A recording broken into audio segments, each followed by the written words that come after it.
ఓం శ్రీమాత్రే నమః. ఛానల్లోకి స్వాగతమండి. మే 26, 27 తేదీలలో మకర రాశి వారికి అద్భుతం జరగబోతుంది. వీరి దశ తిరగనుంది. మీరు కలలో కూడా ఊహించని విధంగా మీ దుఃఖం దూరమవ్వబోతుంది. దీని కారణంగా మీరు మానసిక ఆనందాన్ని పొందుతారు. అయితే మే 26, 27 తేదీలలో ఈ రాశివారికి ఏం జరగబోతుంది, వారి దుఃఖం ఏ విధంగా దూరం కాబోతుంది అనే పూర్తి వివరాలను ఈ వీడియోలో మనం తెలుసుకుందాం. కానీ అంతకంటే ముందుగా మీరు కనుక మన ఛానల్ని ఇప్పటి వరకు సబ్స్క్రైబ్ చేసుకోకపోతే సబ్స్క్రైబ్ చేసుకొని పక్కనే ఉన్న బెల్ ఐకాన్ నొక్కి ఆల్ సెలెక్ట్ చేసుకుంటే మేమిలాంటి వీడియోస్ అప్లోడ్ చేయగానే ముందుగా మీకు నోటిఫికేషన్ వస్తుంది. ఇక వివరాల్లోకి వెళ్ళిపోతే, ముందుగా ఈ రాశివారి వ్యక్తిత్వాన్ని చూసినట్లయితే మీరు చాలా మంచి మనస్తత్వం కలవారని చెప్పుకోవాలి. బంధాలకు, అనుబంధాలకు అధికంగా ప్రాధాన్యతనిస్తారు.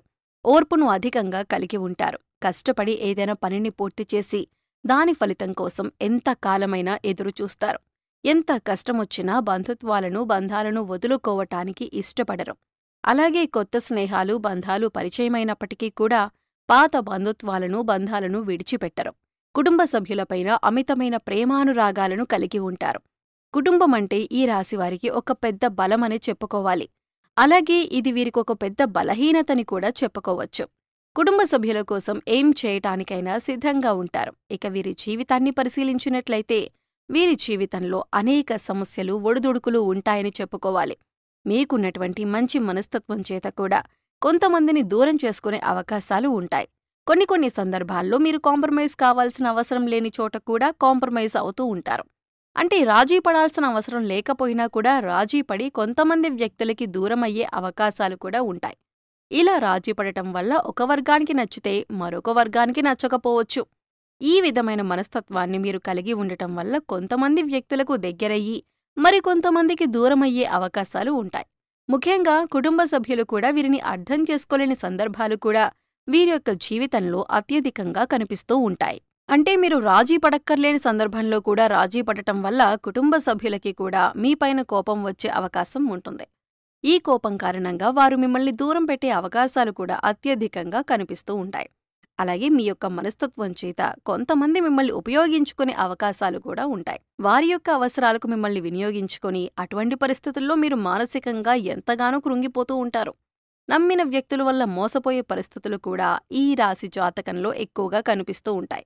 ముఖ్యంగా మీరు పనిచేసే చోట కూడా కొంతమంది వ్యక్తుల వల్ల మీరు మానసికంగా ఎంతో కృంగుదలకు ఉన్నటువంటి పరిస్థితులు కూడా మీ యొక్క జాతకంలో ఎక్కువగా కనిపిస్తూ ఉన్నాయి. అయితే ముఖ్యంగా ఈ రాశివారి యొక్క జీవితంలో ఒడిదుడుకుల సమస్యలు ఉన్నప్పటికీ ఆ భగవంతుని ఆరాధనలో మీరు నిత్యం సమయాన్ని గడపటం వల్ల ఖచ్చితంగా వీరికి శుభ ఫలితాలైతే కలుగుతాయి. ప్రతినిత్యం ఇష్టదైవ నామస్మరణ చేసుకుంటూ ఉండాలి. దీనివల్ల మీకు దైవబలం పెరుగుతుంది. మానసికంగా దృఢంగా ఉంటారు. కొంతమంది వ్యక్తులు ఏం చేస్తూ ఉంటారంటే, వారికి ఏదైనా సమస్య వచ్చినప్పుడు శని భగవానుణ్ణి స్మరిస్తూ ఉంటారు. అంటే మీద కూర్చున్నాడు, మాకు శని పట్టింది అని ఈ విధంగా శని భగవానుణ్ణి నిందిస్తూ ఉంటారు. శని భగవానుణ్ణి మాటలతో అవమానపరుస్తూ ఉంటారు. ఆ విధంగా మీరు అస్సలు చేయకూడదు. శని భగవానుణ్ణి ఏ రాశివారు కూడా అవమానించకూడదు. వాస్తవానికి శని కష్టాలు మాత్రమే కాదు, సుఖాలను కూడా అందిస్తారు. అది మనం ఆచరించే పనుల మీద ఆధారపడి ఉంటుంది. క్రమశిక్షణతో ఉంటే కనుక శని భగవానుడు వరాల జల్లు కురిపిస్తాడు. అంటే మనం చేసే కర్మలకు ఫలితాలను మాత్రమే శని భగవానుడు మనకు ఇస్తూ ఉంటాడు. అయితే శని భగవానుడిని నిందిస్తూ అవమానిస్తూ ఉంటే సమస్యలు ఉత్పన్నమవుతూ ఉంటాయి. మీరు ఎప్పుడైతే శని భగవానుడిని స్తుతిస్తూ ఆరాధిస్తూ ఉంటారో ఖచ్చితంగా ఆ శని భగవానుడి ఆశీస్సులతో మీ జీవితంలో మీరు కోల్పోయిన వాటిని దక్కించుకుంటారు. ఆర్థికంగా పురోగతి సాధిస్తారు. మీ యొక్క జీవితంలో మునుపెన్నడూ లేనటువంటి అద్భుతమైన ఫలితాలను కూడా మీరు చూస్తారు. అయితే ముఖ్యంగా మీ యొక్క జీవితంలో దానధర్మాలు చేయటం వల్ల కూడా మీకు అపారమైన పుణ్యఫలం లభిస్తుంది. అంటే మీ యొక్క మనస్తత్వం ఇతరులకు సహాయం చేసే గుణమే కాబట్టి మీరు ఈ విధంగా దానధర్మాలు చేయటానికి ఏమాత్రం వెనుకంచ వేయకుండా మీ శక్తి మేరకు, అంటే అప్పులు చేసి దానాలు చేయాల్సిన అవసరం లేదండి. మీకు ఉన్నంతలో మీ శక్తి మేరకు దానం చేస్తూ ఉండండి. ఈ విధంగా చేస్తే కనుక ఖచ్చితంగా ఆ పరమశివుడి అనుగ్రహం మీకు తోడుగా ఉంటుంది. ఆ శని భగవానుడు కూడా మిమ్మల్ని ఎంతగానో అనుగ్రహిస్తాడు. మీ జీవితంలో ఉన్నటువంటి ప్రతి సమస్యకు కూడా పరిష్కారాన్ని చూపిస్తాడు. అలాగే ఆలయానికి వెళ్లి నిత్యం మీరు శని భగవానుడి చుట్టూ ప్రదక్షిణలు చేసి నెయ్యితో దీపాన్ని వెలిగించండి.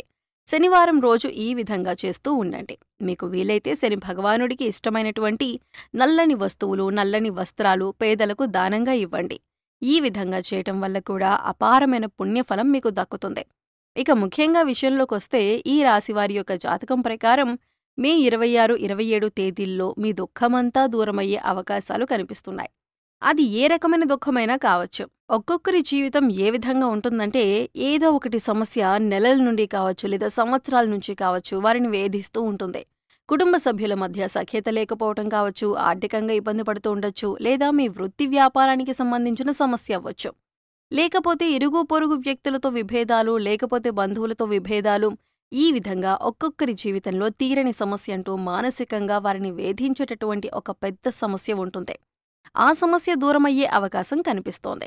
మీరు ఎంతో కాలంగా ఈ సమస్యతో వేధింపబడుతున్నారు. ఈ సమస్య కారణంగా మీరు ఏ నిర్ణయం సక్రమంగా తీసుకోలేకపోతున్నారు. ఇక ఈ సమస్య తీరటం వల్ల మీకు ఎంతో మానసిక ఆనందం కలుగుతుంది. మే 26, 27 తేదీల్లో మీ యొక్క జీవితంలో ఏం కనిపిస్తుందంటే చాలా కాలంగా మిమ్మల్ని వేధిస్తున్నటువంటి ఒక పెద్ద సమస్యకి పరిష్కారం లభించవచ్చు. ఆర్థిక సమస్యలు తీరిపోవచ్చు. అలాగే అప్పులు చేసి కట్టలేని పరిస్థితిలో మీరు ఉన్నట్లయితే ఆ అప్పులన్నీ కూడా ఈ సమయంలో తీరబోతున్నాయి. ఆ అప్పులన్నీ కట్టడానికి మీకు మార్గం తెలుస్తుంది. నిరుద్యోగస్తులకి మంచి ఉద్యోగం లభిస్తుంది. ఉద్యోగంలో మీరు శుభవార్త వినే అవకాశం ఉంటుంది. అలాగే విదేశాలకు వెళ్ళాలి అనుకునే వారికి కూడా ఇదొక శుభ సమయంగా సూచిస్తుంది. విదేశాలకు వెళ్లి అక్కడే స్థిరపడాలి అనుకునే వారికి కూడా చక్కటి అవకాశం లభిస్తుంది. కుటుంబ వాతావరణం ప్రశాంతంగా మారొచ్చు. లేకపోతే వివాహం కోసం ప్రయత్నం చేస్తున్న వారికి వివాహానికి సంబంధించి ఒక చక్కటి వార్త వినే అవకాశాలు కూడా కనిపిస్తున్నాయి. ఈ విధంగా మే 26, 27 మీ యొక్క జీవితంలో చాలా కీలకమైన రోజులుగా చెప్పుకోవాలి. ఈ 2 రోజుల్లో మీరు ఉదయం లేవగానే సూర్యభగవానునికి నమస్కారం చేసుకోండి. సూర్యారాధన చేయటం వల్ల అద్భుతమైన ఫలితాలు పొందవచ్చు. ఆరోగ్యం మెరుగుపడుతుంది. ఈ 2 రోజులు మాత్రమే కాదండి, ఎప్పుడైనా సరే ప్రతిరోజు మీరు సూర్యోదయానికి ముందే నిద్రలేచి ఉదయించే సూర్యునికి నమస్కరిస్తే కనుక ఆ సూర్య భగవానుడి యొక్క ఆశీస్సులు ఎల్లవేళలా మీకు తోడుగా ఉంటాయి. అలాగే ప్రతిరోజు కూడా సూర్యుడికి అర్ఘ్యం సమర్పించండి. అంటే ఒక రాగి పాత్రలో నీటిని తీసుకొని అందులో కొద్దిగా కుంకుమ, అక్షతలు, ఒక ఎర్రటి పువ్వును వేసి సూర్యుడి వైపు తిరిగి మీ చేతులు నుదిటి కంటే కూడా పైకి పెట్టుకుని 2 చేతులతో చెంబు పట్టుకుని సూర్యుడికి నీళ్లను సమర్పించాలి. అయితే ఇలా సమర్పించిన నీళ్లు మీ కాళ్ల మీద పడకుండా చూసుకోండి. ఏదైనా మొక్కలో కానీ లేదా వేరే ఏదైనా టబ్లో కానీ ఆ నీళ్లు పడేలా చూసుకోండి. అలాగే ఇంట్లో కూడా ప్రతిరోజూ దీపారాధన చేయండి. దీనివల్ల మీకు ఇంట్లో అలాగే మీలో కూడా పాజిటివ్ వైబ్స్ అనేవి వస్తాయి. సో చూశారు కదండి, మే 26, 27 తేదీలలో మకర రాశి వారికి తీరని కోరిక ఏ విధంగా తీరనుంది, అలాగే ఎవరి స్థితిగతుల్ని బట్టి, ఎవరి అవసరాలను బట్టి వారికి ఏ విధమైన కోరిక తీరనుంది అనే అంశాలతో పాటుగా ఈ సమయంలో మీరు చేసుకోవలసిన దేవతారాధన అలాగే పరిహారాల గురించి ఈ వీడియోలో మనం వివరంగా తెలుసుకున్నాం కదా. ఈ వీడియో మీకు నచ్చినట్లయితే లైక్ చేయండి. మీ ఫ్రెండ్స్ అండ్ ఫ్యామిలీ మెంబర్స్లో మకర రాశి వారు ఎవరైనా ఉంటే వారితో ఈ వీడియోని షేర్ చేసుకోండి. అలాగే ఇప్పటివరకు మన ఛానల్ని కనుక సబ్స్క్రైబ్ చేసుకోకపోతే సబ్స్క్రైబ్ చేసుకొని పక్కనే ఉన్న బెల్ ఐకాన్ నొక్కి ఆల్ సెలెక్ట్ చేసుకుంటే మేము ఇలాంటి వీడియోస్ అప్లోడ్ చేయగానే ముందుగా మీకు నోటిఫికేషన్ వస్తుంది. మరో చక్కటి వీడియోతో మళ్ళీ కలుద్దామండి. ఓం శ్రీమాత్రే నమః.